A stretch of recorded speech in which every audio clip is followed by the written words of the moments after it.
The unexpected beginning. The contract sat between them like an invisible wall. Sienna Blake stared at the elegant script of her signature, still wet with ink, wondering if she had just signed away her freedom or saved her family from ruin. Across the mahogany desk, Theodore Ashford watched her with those penetrating hazel eyes that seemed to calculate every micro-expression on her face. "The car will take you to prepare for this evening," Theodore said, his voice carrying the clipped precision of someone accustomed to issuing commands. "We leave for Monterey at 6, Sienna nodded, not trusting her voice. At 24, she had imagined many futures for herself, but becoming the wife of a 43-year-old technology mogul had never featured in any of them. Yet here she was, bound by an agreement that would clear her father's debts and save the small gallery that had been in her family for 3 generations. The coastal resort where they arrived that evening was breathtaking. Waves crashed against rocky cliffs below while the setting sun painted everything in shades of amber and rose. Their suite occupied the entire top floor, with floor-to-ceiling windows offering panoramic views of the Pacific. It was beautiful and terrifying in equal measure. Theodore moved through the space with practiced ease, loosening his tie and pouring himself a drink from the crystal decanter. Sienna stood near the window, her fingers nervously twisting the unfamiliar weight of the wedding band. "You don't have to stand so far away," he said quietly. "I won't bite." She turned to face him, surprised by the hint of humor in his tone.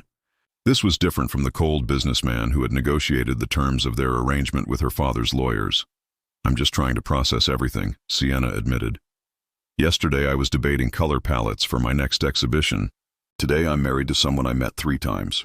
4 times, Theodore corrected, a slight smile touching his lips. "You're forgetting the charity auction last month. You spent 20 minutes arguing with me about the merit of abstract expressionism. You remembered that?" She was genuinely surprised. "I remember everything about you, Sienna." His voice had dropped lower, and something in his gaze made her heart skip.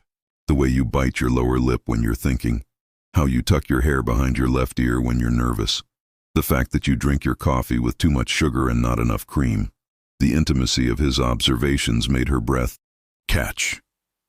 This wasn't the distant transactional relationship she had braced herself for. "Theodore, I need to tell you something," Sienna said, gathering her courage. "About tonight, about expectations." He set down his glass and gave her his full attention. "Go on." "I've never—" She faltered, heat rising in her cheeks. "I mean, I haven't been with anyone. Not like that." The silence stretched between them. Theodore's expression shifted through several emotions too quickly for her to read. Then he crossed the room with deliberate slowness, stopping just close enough that she could smell his cologne, something woody and expensive. "Look at me," he said softly. Sienna raised her eyes to meet his. "Do you think that changes anything?" His voice was unexpectedly gentle. "Do you think I'm the kind of man who would pressure you into something you're not ready for?" "The contract says—" "Forget the contract." He reached out, his fingers barely grazing her cheek. "Sienna, I may be many things, but I'm not a monster. If you need time, we have time. If you need space, we have this entire suite. Nothing happens tonight that you don't want to happen." Relief in something else, something warmer, flooded through her. "Why are you being so kind? This is supposed to be a business arrangement." Theodore's jaw tightened. "Because 18 years ago, I married for love. Or what I thought was love. Victoria was beautiful, charming, everything I thought I wanted. She was also sleeping with my business partner and planning to take half of everything I'd built." His voice hardened with old pain. "When I found out, when I confronted them both, she laughed, said I was too boring, too focused on work, that I deserved to be alone." "That's horrible," Sienna whispered. "It taught me that love is a lie people tell themselves," Theodore continued. "That passion fades and everyone has an agenda. I built walls after that, focused on business, on control. I thought I had it all figured out." He paused, his thumb tracing her jawline. "Then you walked into that charity auction and told me my taste in art was pretentious and derivative." Despite herself, Sienna laughed. "I was maybe a bit harsh. You were honest. Refreshingly, brutally honest." His eyes searched hers. When your father approached my lawyers about the debt, I could have chosen anyone to fulfill the marriage clause in my grandfather's will, but I chose you because in 3 brief conversations, you showed me more genuine emotion than I'd experienced in years of carefully curated social interactions. So this is about honesty? She asked. This is about possibility, Theodore said. The possibility that maybe, just maybe, 2 people can build something real from the strangest of circumstances. He stepped back, giving her space again. The bedroom is yours tonight. I'll take the couch. We can figure out the rest as we go. Wait. Sienna's voice stopped him. What if I don't want you to sleep on the couch? Theodore turned, surprise flickering across his usually controlled features. Sienna, I'm not saying I'm ready for everything, she said quickly, but I don't want to spend my wedding night alone either. Could we just talk? Really talk? Something vulnerable crossed his face. You want to talk? Tell me something real, Theodore. Something you've never told anyone else. He studied her for a long moment, then made a decision. Crossing to the bedroom, he held out his hand. Come here. Sienna took his hand, letting him lead her to the massive bed.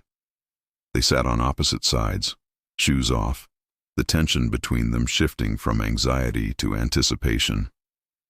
What do you want to know? Theodore asked. Everything, Sienna said.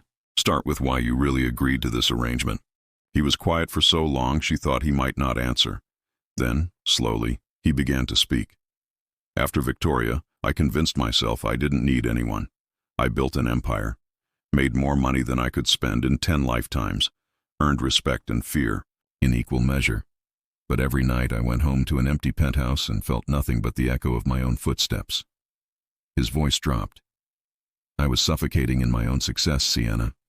The marriage clause seemed like providence, a way to fulfill my grandfather's dying wish while maintaining the emotional distance I thought I needed. And now? She prompted gently. Theodore met her eyes across the bed. Now I'm terrified because I'm starting to feel things I swore I'd never feel again. You've been in my life for mere hours as my wife, and already you're dismantling every defense I spent 18 years building. Sienna felt her heart pound. Is that such a bad thing? It could destroy me, he admitted. But for the first time, in nearly 2 decades, I'm willing to take that risk. They talked through the night, sharing stories and secrets, fears and dreams. Theodore told her about his childhood, about a father who valued profit over people, and a mother who died too young. Sienna shared her own losses, her mother's illness, her father's descent into debt trying to save her, the gallery that held 3 generations of family history. As dawn began to lighten the sky, they found themselves lying side by side, hands, almost but not quite touching between them. Sienna, Theodore said softly. Thank you. For what? For seeing me. The real me. Not the Forbes profile or the corporate titan. Just me. She turned on her side to face him fully. Thank you for letting me. When he kissed her, it was gentle and questioning, giving her every opportunity to pull away. Instead, Sienna leaned into it, her hand finally finding his, fingers intertwining as the sun rose over the Pacific, painting their new beginning in gold. When dawn breaks, morning light filtered through the curtains, casting soft shadows across the room where Sienna lay wrapped in Theodore's arms. She had fallen asleep sometime after dawn, lulled by the steady rhythm of his heartbeat and the warmth of his embrace. Now, waking in the gentle glow of late morning, she felt a mix of peace and trepidation about what came next. Theodore was already awake, watching her with an expression she couldn't quite decipher. There was tenderness there, certainly, but also something darker, more cautious. Good morning, Sienna whispered. Good morning. His voice was rougher than usual. Heavy with emotion he seemed to be struggling to contain. Did you sleep well? Better than I have in months. She traced a pattern on his chest, feeling his muscles tense beneath her touch. What about you? I couldn't stop thinking, Theodore admitted. He sat up, running a hand through his already disheveled hair. Sienna, we need to talk about reality. The word sent a chill through her. This was it, she thought. The morning after clarity where he would retreat behind his walls and pretend the vulnerability of last night never happened. What kind of reality? She asked, sitting up as well and pulling the sheet around her. Theodore stood, pacing to the window. Last night I told you things I've never shared with anyone.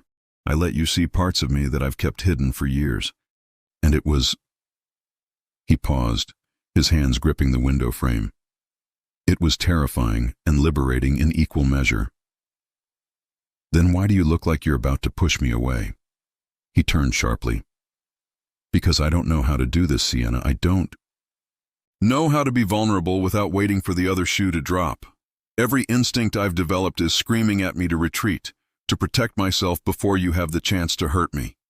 Sienna left the bed, approaching him slowly. And what? If I have no intention of hurting you? Victoria had no intention of hurting me either in the beginning. His voice was bitter. Everyone has good intentions until they don't. I am not Victoria, Sienna said firmly.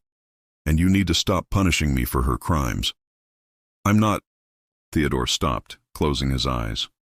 Maybe I am. God, Sienna, I'm a mess. You deserve better than someone who can't trust, who sees betrayal in every shadow. What I deserve, Sienna said, closing the distance between them, is someone who's honest about their struggles. Someone who doesn't pretend to be perfect, but is willing to work on their issues. She placed her hands on his chest. Tell me what you're really afraid of. Theodore looked down at her, his hazel eyes turbulent with emotion. I'm afraid that I'm falling for you, hard and fast and completely. And I'm afraid that this feeling, this hope, will destroy me when it inevitably ends. When, not if, Sienna noted. Everything ends, Sienna.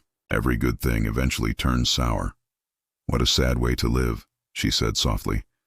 Always bracing for disaster instead of enjoying the present. It's kept me safe. Has it? She challenged. Or has it just kept you lonely? The question hit its mark. Theodore's carefully maintained composure cracked, and Sienna saw the raw pain beneath. I don't want to be lonely anymore, he admitted, his voice breaking. But I don't know how to let someone in without giving them the power to annihilate me. Sienna took his face in her hands, forcing him to meet her eyes. Then we start small. Day by day, moment by moment. You don't have to trust me completely right now, but maybe you can trust me enough to try. And if I fail? If I push you away without meaning to? Then I'll push back, she said simply. Theodore, I didn't agree to this marriage just to save my family. I agreed because in those 4 conversations we had, I saw something in you that called to me. A kindness buried under layers of protection. A heart that wanted to love but was too afraid to try. You saw all that? He sounded incredulous. I'm an artist. I see what people try to hide.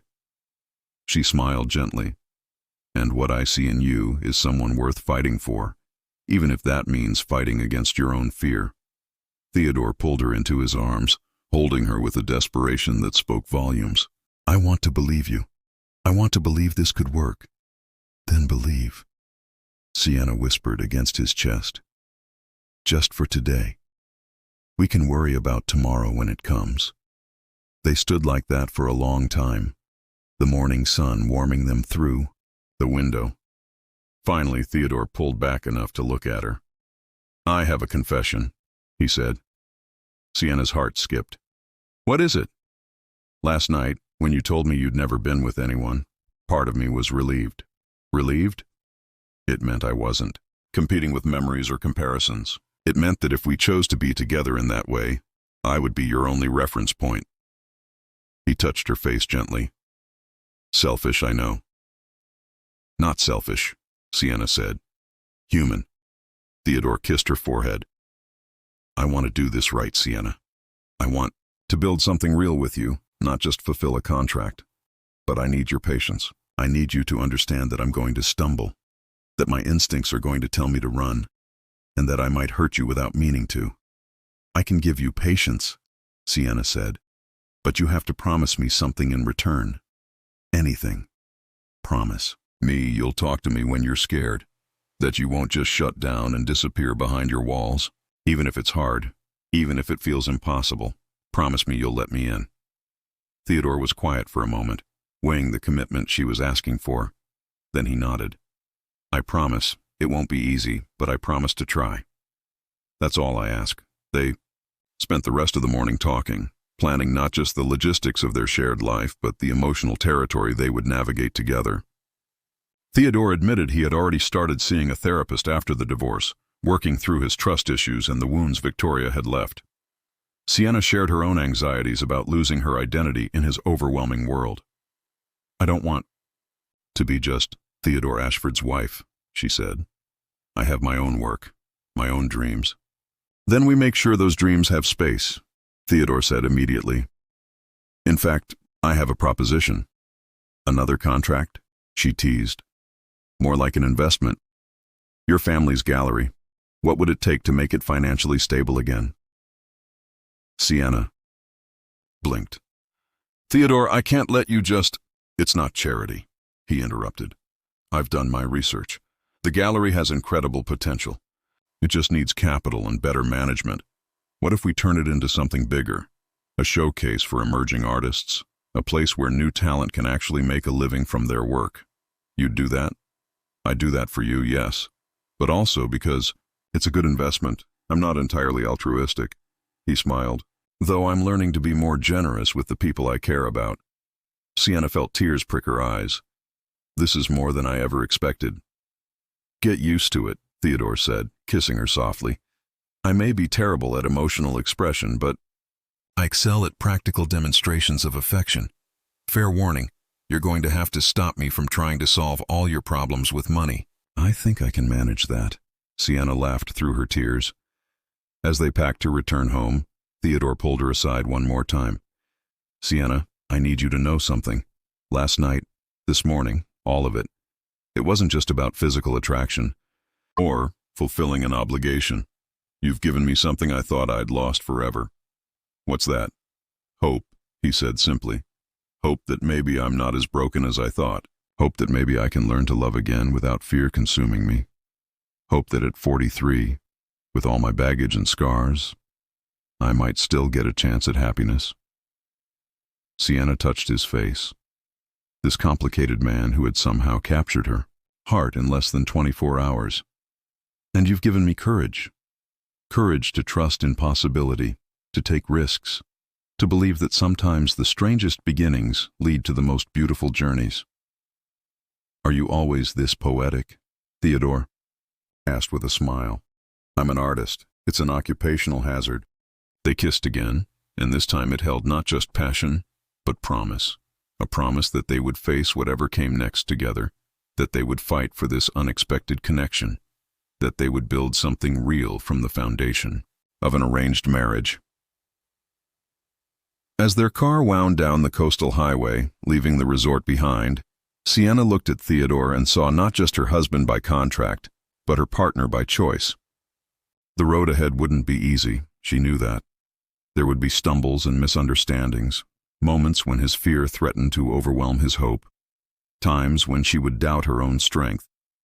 But there would also be mornings like this one, where vulnerability transformed into intimacy, where honesty built bridges across wounded hearts, where two people chose to believe in love despite every reason not to. Theodore reached over and took her hand, intertwining their fingers. Ready to face the real world, Mrs. Ashford? Sienna squeezed his hand, feeling the weight of her wedding ring and the even greater weight of the choice she was making.